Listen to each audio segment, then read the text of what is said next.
ఆమె తల్లిగా లాలిస్తుంది, చెల్లిగా తోడుంటుంది, భార్యగా బాగోగులు చూస్తూ దాసిలా పనిచేస్తుంది. స్త్రీ లేకపోతే జననం లేదు, స్త్రీ లేకపోతే గమనం లేదు, స్త్రీ లేకపోతే సృష్టిలో జీవం లేదు, స్త్రీ లేకపోతే అసలు సృష్టి లేదు. కంటి పాపలా కాపాడే స్త్రీ మూర్తికి ముందస్తుగా అంతర్జాతీయ మహిళా దినోత్సవం శుభాకాంక్షలు తెలుపుతూ హుస్నాబాద్ పట్టణంలోని మున్సిపల్ సమావేశ మండపంలో సిద్దిపేట జిల్లా న్యాయ సేవాధికార సంస్థ చైర్మన్ స్వాతిరెడ్డి అధ్యక్షతన లీగల్ అవేర్నెస్ ప్రోగ్రాం నిర్వహించి మహిళలతో కలిసి కేక్ కట్ చేసి అంతర్జాతీయ మహిళా దినోత్సవ వేడుకలు ఘనంగా నిర్వహించారు. అనంతరం జిల్లా న్యాయ సేవాధికార సంస్థ చైర్మన్ స్వాతిరెడ్డి మాట్లాడుతూ, ఎవరో మనకు స్వేచ్ఛ ఇస్తారని ఎదురు చూడకుండా కానీ ఆ మార్పు తొలి అడుగు స్త్రీ కావాలన్నారు. చట్టాలపై ప్రతి ఒక్క మహిళకు అవగాహన కలిగి ఉండాలని పేర్కొన్నారు. మహిళలకు న్యాయపరమైన సేవలు ఉచితంగా అందుబాటులో ఉంటాయని అన్నారు.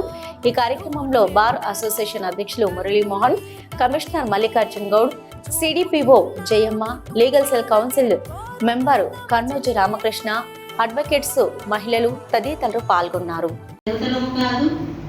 మాతృమూర్తులమో ఇంకొకటి మాకు అలాంటి కీర్తులు కాదు కావాల్సింది సమానమైన హక్కు కావాలని కోరుకుంటూ 2020 సంవత్సరంలో కూడా ఇంకా కోరుకునే దగ్గరే ఉన్నాము. ధైర్యంగా మాకు కావాల్సిన హక్కు వచ్చింది అని చెప్పలేకపోతున్నాము.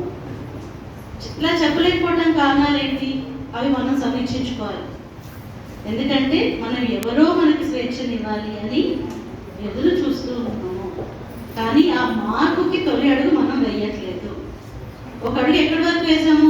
ఇంట్లో ఉండే బదులు మనం చదువుకున్నాము, ఉద్యోగాలు తెచ్చుకున్నాము, మన ఆడపిల్లల్ని చదివిస్తున్నాము, అంతవరకు కొంచెం మారాము. నేను అందరి గురించి 100 మందిలో 10 మంది మొత్తం డెవలప్ అయి ఉండొచ్చు. నేను మిగతా 90 మంది గురించి మాట్లాడుతున్నాను. ఇంకెక్కడ మారాలి? అమ్మాయికి ధైర్యంగా ఉందని చెప్తున్నాము, ఎవరికంటే తక్కువ కాదని చెప్తున్నాము. నేను చెప్పే మాటలన్నీ కూడా ఇంటికి వెళ్ళి చెప్తున్నారు. కానీ ఎక్కడ చెప్పాలో అక్కడ చెప్పట్లేదు. ఎక్కడ? మీ పిల్లలకి, అబ్బాయిలకి చెప్పట్లేదు. ఈ మార్పును తట్టుకునే శక్తి మీకు వాళ్ళల్లో ఇవ్వట్లేదు.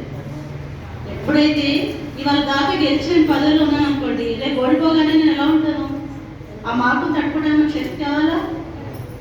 సో ఇప్పుడు దాకా పురుషాధిక్య సమాజంలో ఉన్నాక ఒక్కసారి మహిళలు పట్టాలు ఎక్కేస్తే తట్టుకునే శక్తి కూడా ఉండాలి కదా. ఒకటే కాదు, గెలిచేది ఆడ కాదు, మగ కాదు. ఎవరి దగ్గర అయితే నైపుణ్యం ఉంటుందో, ఎవరి దగ్గర అయితే సమర్థత ఉంటుందో, ఎవరైతే మంచి మార్గంలో ప్రయాణిస్తారో, ఎవరి వల్ల అయితే సమాజానికి మంచి జరుగుతుందో వాళ్ళే ఉన్నత హోదాలో ఉంటారు అని ఆడవారికి మగవారికి అర్థం కావాలి. అన్ని ఆడవారికి రావాలి అని అనుకోము, అన్ని మగవారికి రావాలి అని అనట్లేదు. ఎవరైతే అర్హులో, ఎవరికైతే నైపుణ్యం ఉందో వాళ్ళే గెలవాలి. జ్యుడిషియల్లో చూస్తే రిజర్వేషన్ కాకుండా 100 పోస్టులో 80 పోస్టులు మహిళా జడ్జిలకే వస్తుంది. అంటే సమర్థతతోనే వస్తున్నాయి కదా. సో అవి ఇంకా అయిపోయిన రోజు రిజర్వేషన్ తీసేస్తారేమో. తీసేసిన 100 వచ్చిన నమ్మకం అనుకుంటారు. సో మరి ఈ మార్పుకి ఎవరు అలవాటు చేయాలి? తొలి గురు ఎవరు? ఏ వ్యక్తికైనా అమ్మనే తొలి గురు. అమ్మ చెప్పాలి, పెంపకంలోంచే చెప్పాలి. మన గంటే చూసి భయపడుతూనే ముందు ఏం చెప్తాము? అమ్మాయికి వంట నేర్చుకోమంటాం, అబ్బాయికి సైకిల్ డాక్టర్ నేర్చుకోమంటాం. లేకుంటే అందులో సమానత్వం ఉండాలి. ఆ సమానత్వం గురించి మనమే మన పిల్లలకి నేర్పిస్తే కనీసం ఇంకో 10-20 సంవత్సరాల తర్వాతైనా ఇలా మాట్లాడాల్సిన అవసరం రాదు. మనం బాధపడతాము, మనమే మన పిల్లల్ని బాధపడుతున్నాము. కూతురైనా కోడలైనా ఆ మార్పు మనలోనే రావాలి. దీనికి ఎవరు అవసరం లేదు కదా. సో ఈ మార్పు ట్రై చేయండి. 10 లైన్ మీరే చెప్తాను, మేడం మీరు చెప్పింది నిజమే. తెలుసో తెలియకో మనకి ఏమంటారంటే, మనకి గుడ్డ మనం చెప్పిందే విధం. మనము వినిపించుకోకపోయినా ఏదైతే వినాలంటే చూస్తూ ఉంటామో, వింటూ ఉంటామో అవన్నీ వెనక పొడలో దాగుంటాయంట. సో మనం ఏదైతే విన్నామో తెలియకుండా అవే మాట్లాడతాము. సో మనం ఒకరు రన్ చేశారు, మనం మన పిల్లల్ని రన్ చేస్తున్నాం. సో ఆలోచన మార్పు రావాలి. సో అలాంటి వాళ్ళు ఎప్పుడెప్పుడు ఉంటే ఎప్పుడు ఉండొచ్చు, అందరూ చట్టాలు అయితే కాదు. కాబట్టి మనం ఈ మార్పుని ఈరోజు నుంచి మొదలెట్టాం. మరి ఈ మార్పు చేసే క్రమంలో మీకు ఎటువంటి ఇబ్బందులు కలగకుండా ఉండటానికి చాలా రకాల చట్టాలు మనకు అందుబాటులో ఉన్నాయి. పుట్టినప్పుడు ఆడవాళ్ళు అని చెప్పేసి అబార్షన్ చేసుకోకుండా, ఎవరు కూడా లింగ నిర్ధారణ చేయకుండా కూడా అక్కడి నుంచి చట్టాలు స్టార్ట్ చేసే మహిళలకి చదువుకునే దగ్గర, వాళ్ళు అమ్మలేనప్పుడు బాల్య వివాహాలు చేయకుండా, వరకట్న వేధింపులు లేకుండా, పెళ్ళయ్యాక హింసలుంటే పునంటే, ఇలా ప్రతి అడుగులో కూడా ఆడవాళ్ళ కోసము చట్టాలు అనేవి అందుబాటులో ఉన్నాయి. మనం చేయాల్సిందల్లా కొంచెం వాటి మీద అవగాహన ఉంచుకొని వాటిని అందిపుచ్చుకొని మనం ఎదుగుతూ మన తోటి వారిని ఎదిగేలా చేయడమే. సో ఈ విషయాన్ని మనం ఎవ్వరూ కూడా మర్చిపోకూడదు. ఇంకో విషయం ఏంటంటే, మీకు ఎటువంటి సమస్య వచ్చినా ప్రత్యేకంగా మహిళలకి న్యాయపరంగా సేవలు అనేవి పూర్తిగా ఉచితం.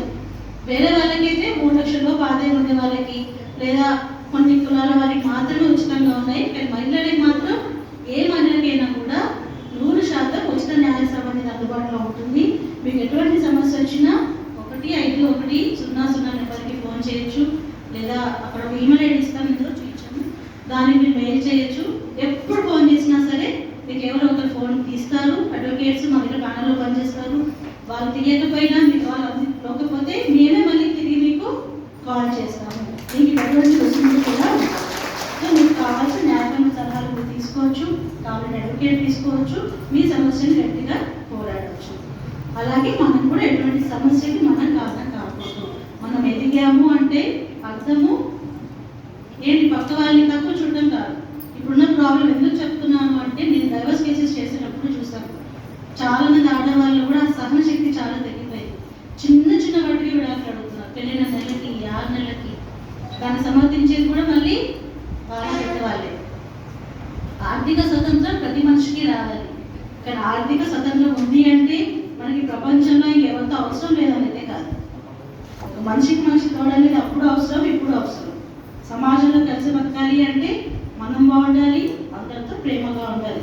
ఆ అంశాలు మూలాలు మర్చిపోకుండానే మనం ఎదగనివ్వాలి, కలిసి ఉండటానికి ప్రయత్నం చేయాలి. అసలు పెళ్లి వంటి నిర్ణయాలు తీసుకునేటప్పుడే చాలా ఆచితూచి తీసుకోవాలి. తొందరపడి ఏదో ఒక పెళ్లి చేసేయాలి అని మనకి సామాజికంగా వచ్చే ఒత్తిడికి ఇప్పుడే మాత్రం మనం పిల్లలు పెళ్లి చేయకూడదు. ఆలోచించి చేయాలి, నిలబడటానికి ప్రయత్నం చేయాలి. చట్టం ఉన్నది కష్టం వచ్చినప్పుడు ఆదుకోవడానికి కానీ, మనం ఒక చిన్న బొమ్మలాగా వాడుకొని వాళ్ళు చేసుకొని దగ్గరికి మళ్ళీ చేసుకొని అలా కూడా కాకుండా ఉండటానికి మనందరం మన అనుభవాన్ని మన పిల్లలకి చెప్పాలి. మహిళా దినోత్సవం అంటే మన మహిళల కోసం అనేది ఒక రోజు అనేది ఉన్నది అని చెప్పేసి ఈరోజు అందరూ మనం అడ్వాన్స్గా చేసుకోవడం జరుగుతూ ఉంది. ముఖ్యంగా మార్చి 8వ తారీఖున జరుపుకోవాల్సింది, కానీ మనం ముందుగా చేసుకుంటున్నాము. ఈ కార్యక్రమంలో మహిళలు అన్ని రంగాల్లో కూడా ముందంజలో ఉన్నారని చెప్పేసి మనము ప్రతి ఒక్కళ్ళు కూడా పొద్దున లేచిన దగ్గర నుంచి సాయంత్రం వరకు కూడా మన సేవలు ఎన్నో ఉన్నాయి. అంటే మనకు జీతము భత్యము లేని కార్మికులం మనం. ప్రతి ఒక్కళ్ళు కూడా ఉదయం 4 గంటల నుంచి లేచిన దగ్గర నుంచి రాత్రి పడుకునే వరకు కూడా అన్ని రంగాలలో కూడా మన సేవలు